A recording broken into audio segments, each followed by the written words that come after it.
It was supposed to be the kind of chore you don't even remember the next day.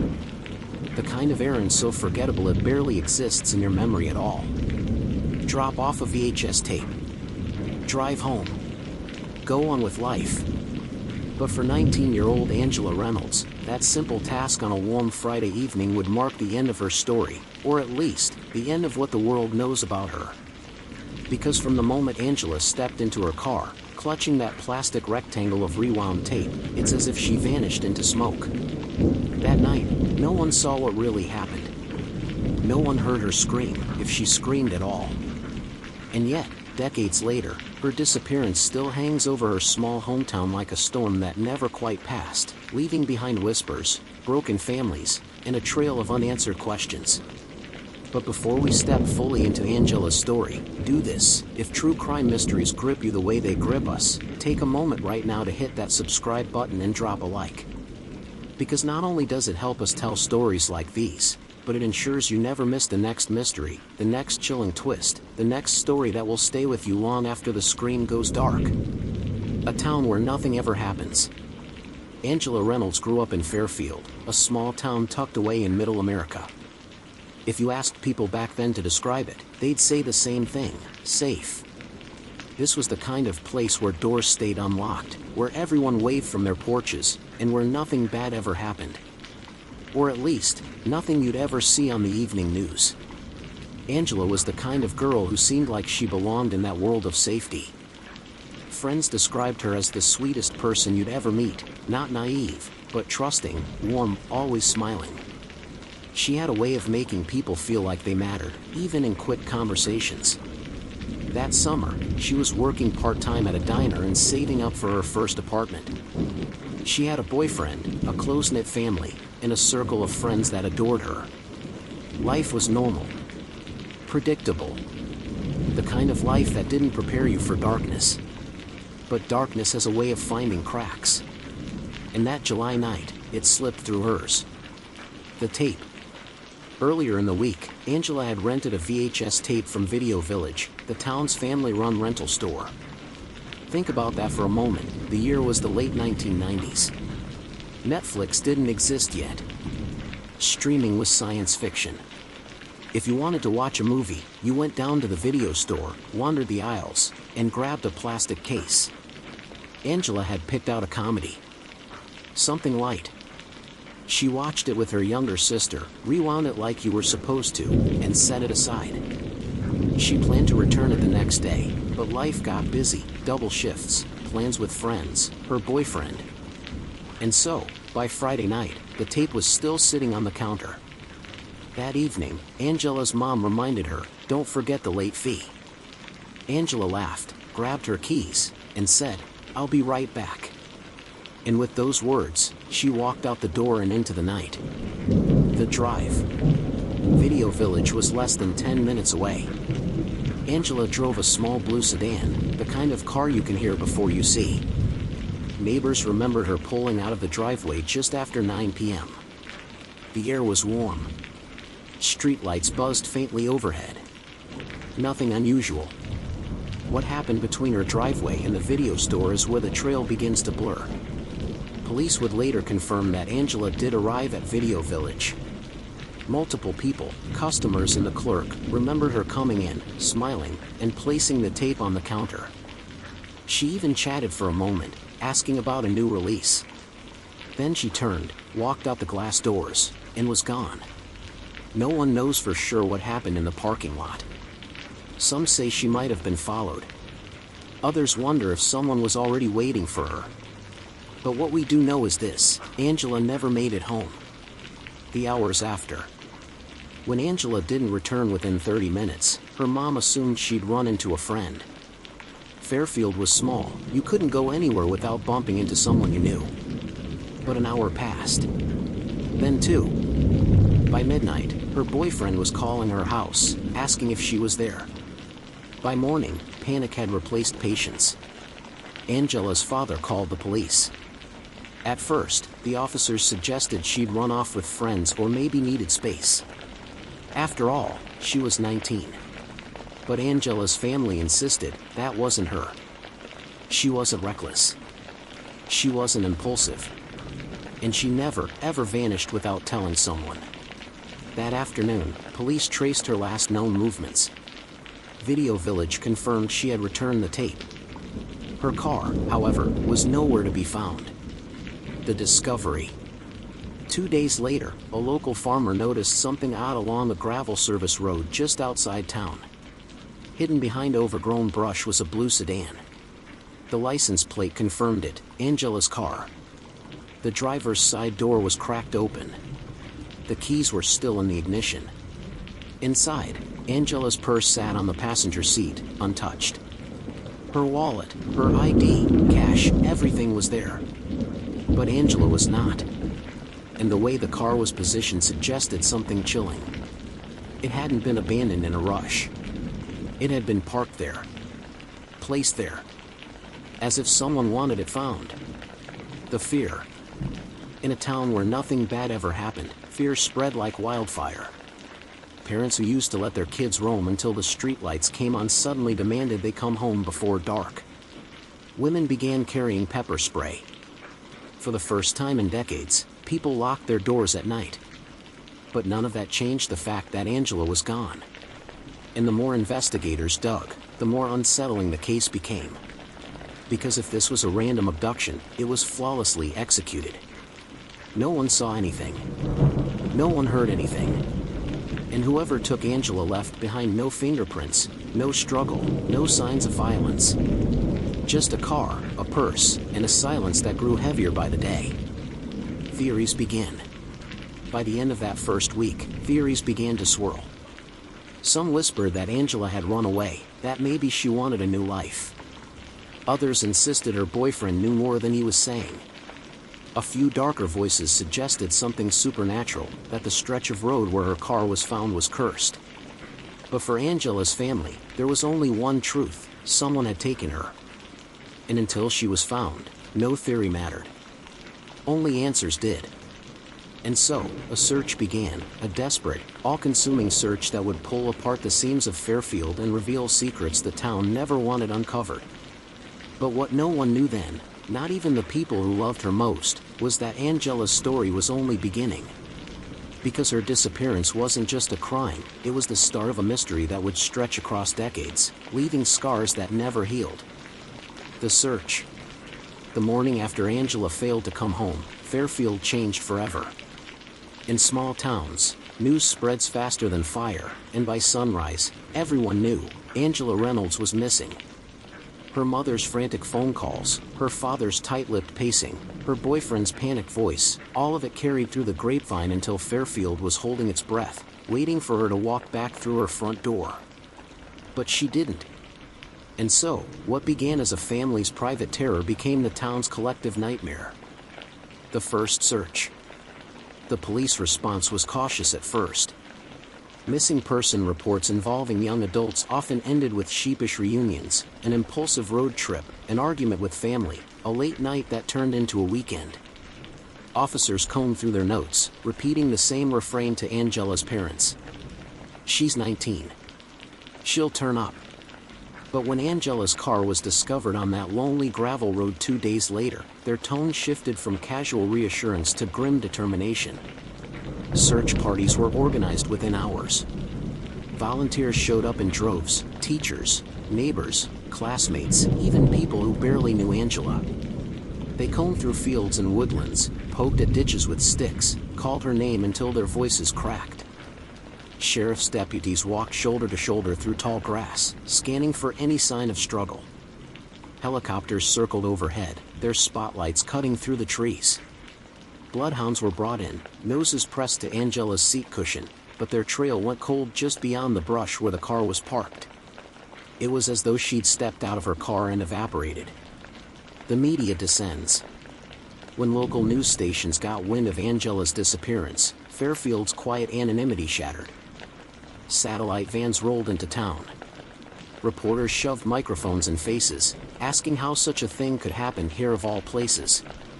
Angela's smiling face, captured from her senior yearbook photo, was suddenly everywhere. On the evening news. On posters stapled to telephone poles. On the front doors of gas stations and diners. Her eyes seemed to follow you, a reminder that she was still missing, a reminder that someone in town might know why. At first, the community leaned into the attention. Tips poured in. People wanted to help. But as days turned to weeks with no answers, frustration curdled into suspicion. If Angela had been taken, then surely it had to be someone local. And if it was someone local, then no one could be trusted. Fairfield wasn't safe anymore. It was divided. The boyfriend. Whenever a young woman vanishes, investigators look first at those closest to her. For Angela, that meant her boyfriend, Matt Carson. They'd been dating for nearly a year. By all accounts, they were happy. But happiness, police knew, could hide secrets. Detectives brought Matt in for questioning. They asked where he was that night, what they'd talked about last, whether they'd fought. Matt's answers were steady, but his voice cracked under pressure. He swore he loved her. He swore he would never hurt her. But investigators weren't satisfied. They pressed harder. Why had he called Angela's house so many times that night? Why had he driven around town, supposedly looking for her, but never gone to Video Village, the last place she was seen? Matt insisted he panicked. He insisted he thought she was fine until she wasn't. Still, rumors bloomed like weeds, that Matt was jealous, that he was controlling, that maybe Angela had been trying to break up with him. None of it was proven. But in a town desperate for answers, whispers can sound like truth. The family under the microscope. As the days dragged on, suspicion spread to Angela's family. Her parents were interviewed repeatedly, their words picked apart on the evening news. Reporters asked if Angela had been unhappy, if she'd fought with anyone, if there were secrets they weren't sharing. Angela's mother broke down on live television, pleading through tears for her daughter to come home. Her father clenched his jaw so tightly during interviews that people whispered he was hiding something. But what he was hiding wasn't guilt, it was fury. Fury at the questions. Fury at the silence. Fury at the fact that his daughter was gone, and no one seemed to be any closer to finding her. Theories spiral. With no concrete leads, theories filled the void. Some claimed Angela had been abducted by a stranger passing through town. Others believed she'd been targeted by someone she trusted. A few insisted the car's location was a message, that whoever took her wanted the town to know they could strike without being caught. But perhaps the most disturbing theory was the one whispered only after dark, that Angela's case was connected to other disappearances in neighboring towns. 2 young women had gone missing in the past 5 years, their cases unsolved, their names fading into memory. Could Angela be the next chapter in a pattern no one wanted to acknowledge? A community fractured. Weeks turned into months, and Fairfield was no longer the same town. People avoided eye contact at the grocery store. Neighbors who once hosted block parties now eyed each other with suspicion. Every shadow looked longer. Every knock on the door sent hearts racing. The search efforts slowed, then stopped. Volunteers couldn't miss work forever. The sheriff's office quietly reduced its presence. The media packed up their vans and left, chasing the next story. And Angela's face, once plastered everywhere, slowly disappeared from windows and walls. But inside her home, her family never stopped searching. Her mother kept her bedroom exactly as it was, her clothes folded neatly, her bed made, as though she might walk in at any moment. Her father drove the back roads at night, headlights sweeping across empty fields, refusing to give up. And her younger sister grew up in the shadow of a mystery no child should ever inherit. Angela was gone. But her absence was louder than her presence had ever been. And this is where the story shifts, because Angela's case wasn't just another small-town tragedy. What came next would unearth shocking discoveries, twist through decades of theories, and reveal chilling possibilities about what really happened the night she went to return a VHS tape. If stories like this hold you the way they hold us, if you can't stop thinking about the unanswered questions, hit that subscribe button right now, drop a like, and stay with us. Because Angela's mystery is only deepening, and the next chapter might just change everything you thought you knew. The shadows beneath. The longer Angela remained missing, the darker the whispers became. In those first days, people prayed for her safe return. By the first month, they prayed simply for answers. By the end of the year, the prayers had changed again. God, just let us find her. But behind the prayers, behind the official statements, behind the headlines that came and went, there were shadows. And in those shadows lived secrets, secrets about Fairfield, about the people who lived there, and maybe even about Angela herself.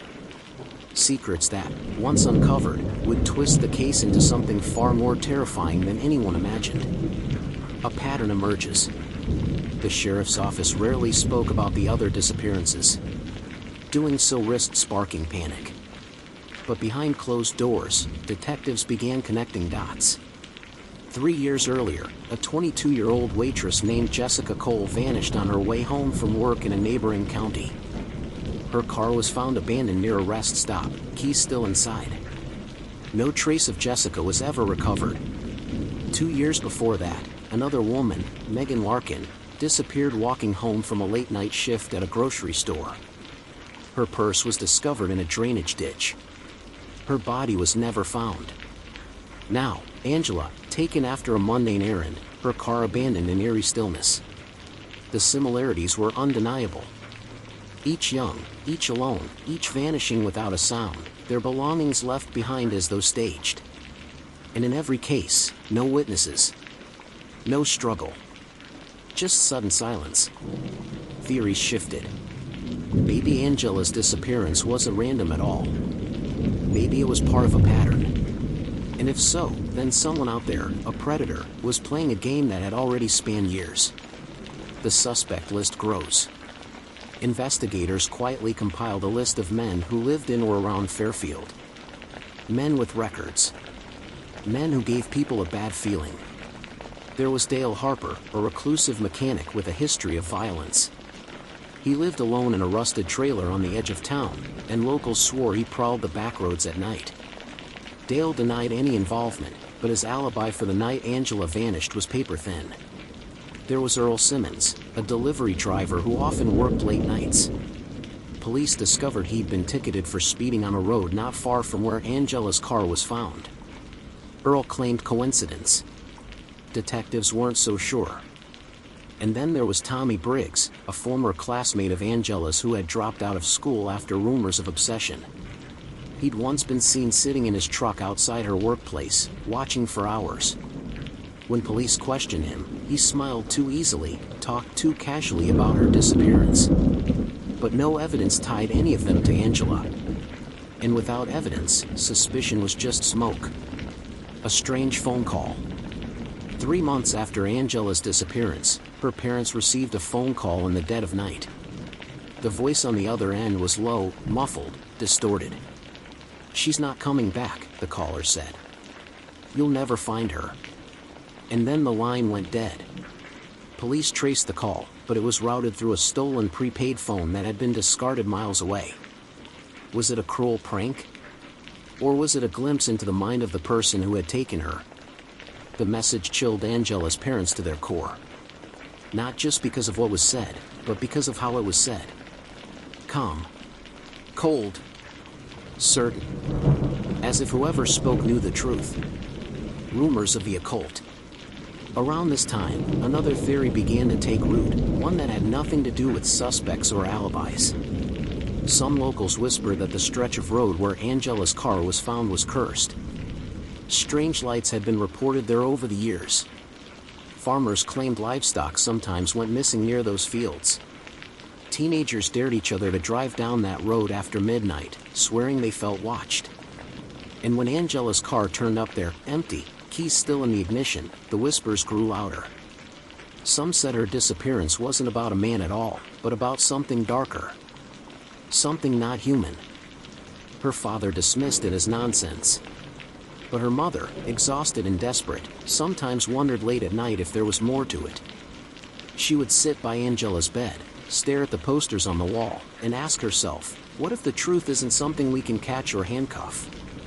The lingering guilt. Angela's sister, just 14 at the time, carried a guilt that was invisible to the world.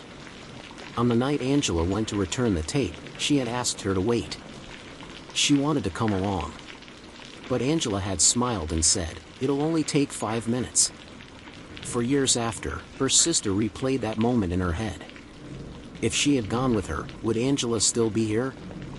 Would the presence of two girls have scared someone off? Or would it have meant both of them disappeared into the dark? That unanswerable question followed her into adulthood like a shadow. The case grows cold. By the end of the first year, Angela's case officially went cold. Leads had dried up. Theories had collapsed under lack of proof. Detectives were reassigned to other cases. Files were boxed up and shelved, collecting dust under the weight of unfinished business. But Angela's story wasn't over. Because just when Fairfield began to settle back into uneasy silence, new evidence would surface, evidence that turned everything upside down. And with it came the terrifying possibility that Angela's disappearance was not an isolated tragedy, but part of something much bigger. If you've made it this far, you can feel it, the mystery tightening, the fear deepening. So hit that subscribe button now, drop a like, and share this story. Because we're about to step into the most chilling chapter yet, where hidden evidence surfaces and the shadows around Angela's disappearance begin to take shape. The evidence that shouldn't exist. By the time Angela's case hit its first anniversary, Fairfield had begun to grieve her as though she were gone forever. Memorials were held. Candles were lit on her birthday. The world seemed to move on. But then, out of nowhere, something surfaced. Something that shouldn't exist. Something that cracked open the silence of the cold case and made investigators, family, and neighbors alike ask the same chilling question: what really happened to Angela Reynolds that night? A box in the attic. It began with a family who lived just 3 blocks from Angela's home. They had recently purchased the old Marston house, a sagging 2-story farmhouse known to locals for its peeling paint and endless creaks. While cleaning out the attic, the new owners stumbled upon a box shoved deep into a corner. Inside were ordinary items, yellowed newspapers, broken picture frames, junk. But buried beneath the clutter was something strange, a VHS tape. The label was gone. The casing was cracked. But the eerie part wasn't the tape itself. It was the fact that on the inside of the box lid, in faded marker, were the words, "For Angela." The tape. Police were called immediately. The tape was sent to the state crime lab, where technicians carefully restored it. What played on the screen was grainy, distorted. But it was unmistakable. The footage showed a young woman, tied to a chair, her head bowed, her hair hiding her face. The room was dark, lit only by a single swinging bulb. The camera zoomed in slowly, too deliberately, as though whoever was behind it wanted the viewer to see every detail. The woman never looked up. She never spoke. But on her wrist was a bracelet, silver, with a tiny heart charm. Angela's bracelet. The tape cut to static. Investigators couldn't confirm the woman's identity with certainty. But to Angela's family, there was no question. It was her. The fallout. When the existence of the tape leaked to the public, Fairfield was consumed by fear all over again. Parents kept their children inside. Teenagers who once rolled their eyes at the mystery now whispered in hushed tones. And across town, people pointed fingers. How had the tape ended up in the Marston house? Who put it there? And why did it take more than a year for it to be discovered? The Marston house had been vacant on and off for years, rented out by different families. Tenants came and went. None remembered seeing the box before. Which meant one of two things: either it had been there the whole time, hidden deep in the attic, or someone had placed it there deliberately, after Angela vanished. As if to taunt the town. The man in the corner. Technicians combed through the tape frame by frame, searching for details. At the 22-second mark, something appeared. In the far right corner of the screen, just barely visible in the shadows, was the faint outline of a figure. A man, standing motionless. He never moved. He never spoke. But his presence was undeniable. Watching. The image was too grainy to identify him. But the implication was clear: Angela wasn't alone in that room. The town reacts. For Angela's family, the tape was a new kind of torment. On one hand, it suggested she had been alive, at least for a short time after her disappearance. On the other, it showed her in the hands of someone cruel enough to record her suffering. Her mother collapsed when she saw it, screaming into her hands. Her father stormed out of the police station and didn't speak for days. Her younger sister, too young to be shown the footage, overheard enough to know Angela had been hurt, and the world might never know how badly. Fairfield, already divided by suspicion, fractured further. Neighbors accused neighbors. Rumors swirled about underground cults, secret rooms and barns, even whispers of police cover-ups. A chilling connection. And then came the most disturbing discovery of all. When investigators compared the tape to other unsolved disappearances in the region, they found similarities. In one case, a missing woman's family had received a short, anonymous video clip of their daughter, bound, silent, filmed in a dimly lit room. The footage was never made public. In another case, a tape was rumored to exist but had been destroyed in a fire before it could be analyzed. Could Angela's tape be part of a pattern? Was someone creating a collection, a twisted archive of women they had taken? A terrifying question. By now, the theory that Angela was the victim of a random crime had all but evaporated. What remained was darker, more calculated. Fairfield began to whisper a new, terrifying question. What if Angela's abductor wasn't just a predator? What if he was a collector? Angela's story wasn't just about a disappearance anymore. It was about the possibility of something far bigger, far more sinister, stretching across towns and years. And the deeper investigators dug, the more they realized this was not a closed case. It was a doorway into something horrifying.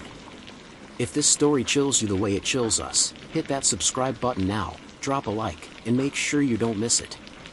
Because in the next chapter, shocking suspects emerge, and the truth begins to claw its way to the surface. Faces in the dark. The discovery of the tape transformed Angela's case from a tragic mystery into something else entirely, a hunt. Suddenly, detectives weren't just looking for a missing woman. They were chasing a monster. And as the town braced itself, names began to surface. Men who had once blended into the background. Men who smiled in public but carried shadows behind their eyes.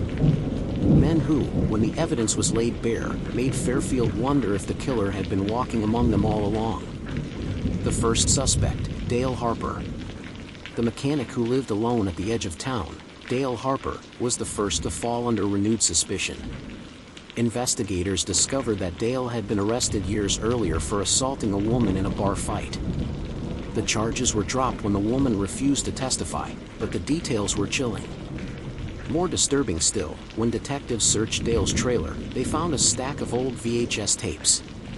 Most were blank. But one, when played, contained grainy footage of women walking in parking lots, completely unaware they were being filmed. Stalking. Observing. Collecting. Was Angela just the next chapter in Dale's obsession? Dale denied everything. He claimed the tapes were just something he found and swore he had nothing to do with Angela. But the look in his eyes during interrogation unsettled even the most seasoned detectives. The second suspect, Earl Simmons. Earl Simmons, the delivery driver, was next. His late-night routes placed him near the stretch of road where Angela's car had been found. And when police dug into his records, they discovered he had been fired from a previous job for harassing female coworkers. But the most damning detail was uncovered by accident. A neighbor reported that on the night Angela vanished, Earl's van was parked in his driveway much later than usual. Around midnight, she said, she saw him carrying something large and heavy from the van into his garage. Earl dismissed the claim as gossip. But detectives couldn't shake the image, a man, under cover of darkness, carrying something, or someone, through the shadows. The third suspect, Tommy Briggs. Then there was Tommy Briggs, Angela's old classmate. He had been known for his fixation on her in high school, a fixation that never seemed to fade. He was seen at her workplace weeks before she vanished, sitting in his truck, just watching. When questioned again, Tommy made a mistake. He said something small, something almost forgettable. She always liked those charm bracelets. But police had never released details about Angela's bracelet to the public. How did Tommy know? Tommy backpedaled quickly, claiming he must have just remembered seeing it back in school. But detectives weren't convinced. His slip had placed him squarely under suspicion. The community turns. As these names leaked into the town rumor mill, Fairfield erupted. Neighbors avoided each other in grocery store aisles. Parents whispered about which families to steer clear of. And everywhere you looked, suspicion burned behind people's eyes. Some believed Dale was the monster. Others were sure it was Earl. Still others swore Tommy had always been off. But there was one more suspect. Someone whose name didn't spread as quickly. Someone who worked quietly in the background. Someone no one wanted to believe could be capable of such evil. The fourth suspect, a cop. Buried deep in the case files was a detail too disturbing to ignore. A patrol officer had been one of the first responders the night Angela's car was discovered. And when crime scene photos were reviewed months later, something strange stood out. The officer's fingerprints appeared on the vehicle's door handle, on the inside. He claimed he had opened the door by mistake, trying to check the car. But investigators quietly wondered, had he been in that car before the night it was found? The officer was never publicly named. But within the department, whispers grew louder. If Angela's abductor wore a badge, it would explain a lot. The silence, the lack of evidence, the way the investigation always seemed to stall at the worst moments. The terrifying realization. As investigators weighed the suspects, a terrifying realization took hold. Whoever had Angela, or had taken her life, wasn't just one man in one town. The VHS tape suggested something broader. A pattern. A network. What if Fairfield was just one piece of a larger puzzle? What if Angela wasn't the only victim, but part of something spanning years, something still happening? The suspects were many, the evidence thin, but the darkness surrounding Angela's case was only growing. And in Act 6, we're about to step into the most haunting revelation yet, one that links Angela's disappearance to an even bigger, more horrifying mystery. If you want to see how deep this rabbit hole goes, hit that subscribe button, drop a like, and stay with us. Because the scariest part of this story isn't who might have taken Angela, it's what they may have done with her afterward. The secret no one wanted. The suspects cast long shadows, but none of them prepared Fairfield for what came next. Because as investigators dug deeper, following the faint trails of evidence and whispers of rumor, they stumbled upon something more terrifying than a single abductor. They began to suspect that Angela Reynolds hadn't just been taken. She may have been delivered. The warehouse. It started with a tip. A man in his 40s came forward, claiming he had worked maintenance at an old warehouse on the outskirts of town. For years, it had sat abandoned, its windows shattered, its paint flaking away. But on certain nights, he swore, trucks came and went. Inside, he said, there were makeshift rooms. Concrete floors. Locked doors. And cameras, always cameras. At first, detectives dismissed it as the ramblings of a drifter. But when they raided the warehouse, what they found made their blood run cold. The rooms were gone, stripped bare. But on the walls, faint outlines remained, boxes of light where equipment had once hung. And in the floor, hidden beneath boards, they discovered something undeniable, broken chains bolted to the concrete. Someone had been held here. The recordings. Among the debris, investigators uncovered fragments of recording equipment. Most of it was destroyed. But one hard drive survived. When technicians pulled the files, their worst fears were confirmed. Dozens of short clips, each showing different women, bound, silent, illuminated by the same swinging bulb seen in Angela's tape. Some clips lasted seconds. Others, minutes. But none showed what happened afterward. None revealed where the women were taken, or if they survived. Angela's face did not appear.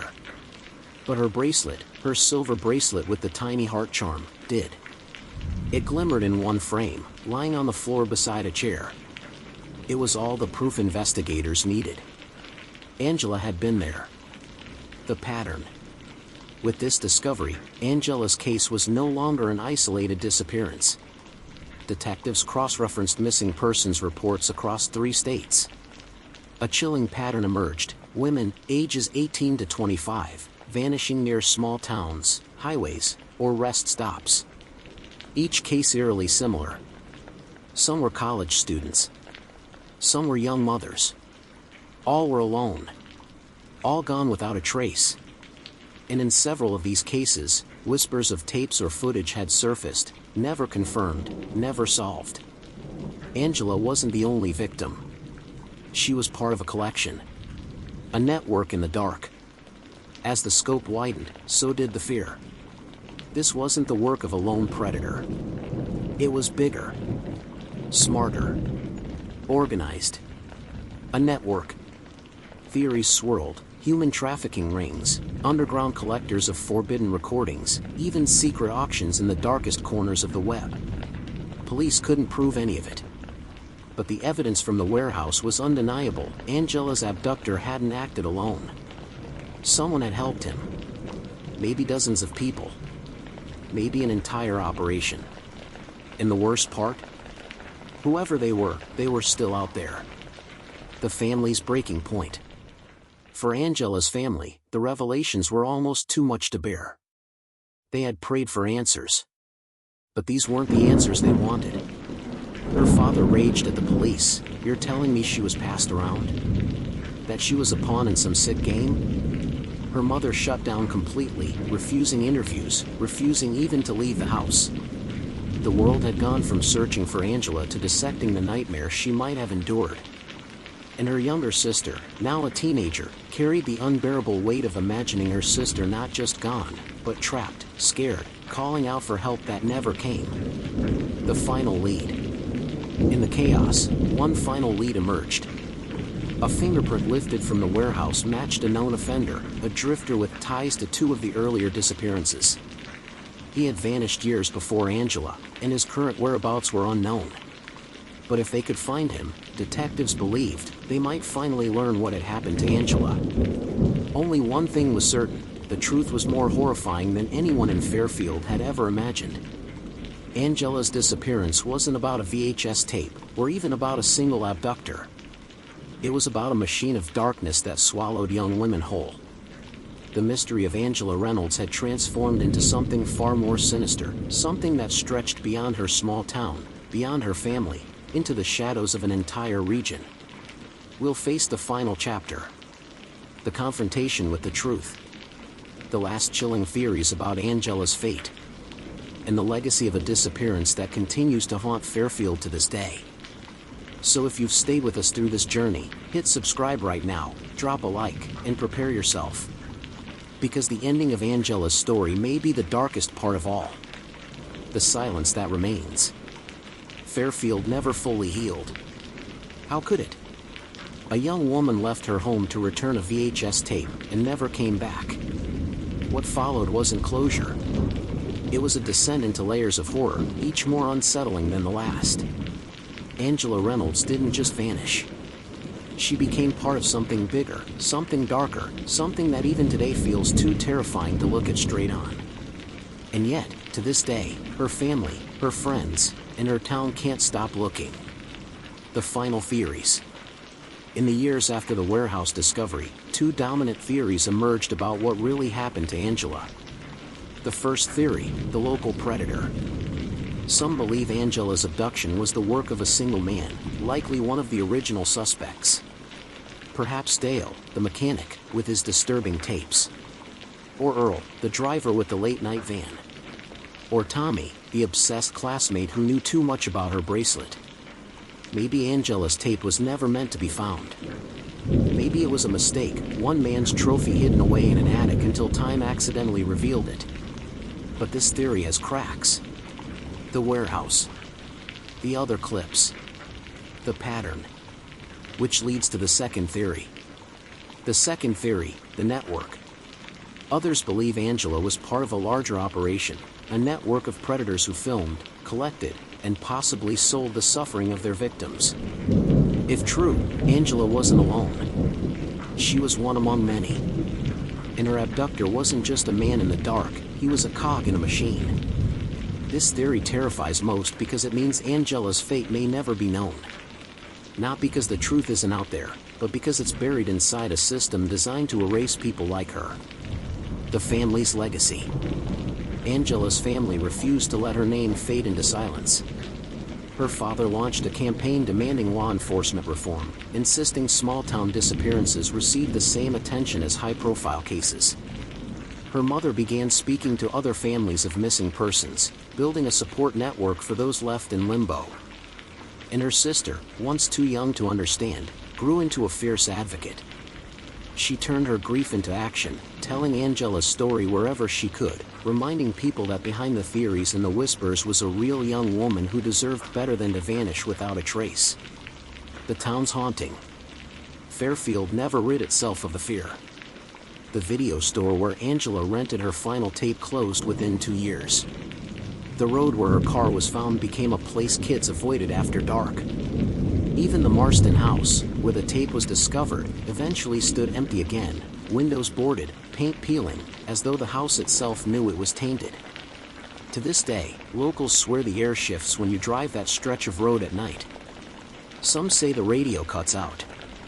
Others say headlights dim. A few claim they've seen a young woman walking along the shoulder, only to vanish when they slow down. No one knows if those are ghost stories or guilty minds at work. But everyone knows who they're about. The unsolved silence. Angela's case remains officially unsolved.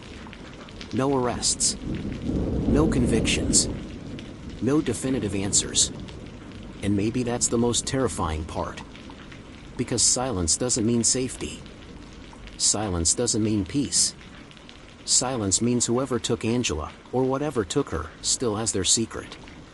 And until that secret comes into the light, Fairfield will never be free. Angela Reynolds' story is more than a mystery. It's a reminder. A reminder that the scariest monsters aren't always the ones we see in movies. Sometimes, they're the ones hiding in plain sight. The ones we pass on the street. The ones who live right next door. If this story chilled you, if it made you feel the weight of that silence, then don't let it vanish like Angela did. Hit subscribe right now, share this with someone who needs to hear it, and keep her name alive. Because the more we remember her, the harder it is for the darkness to win.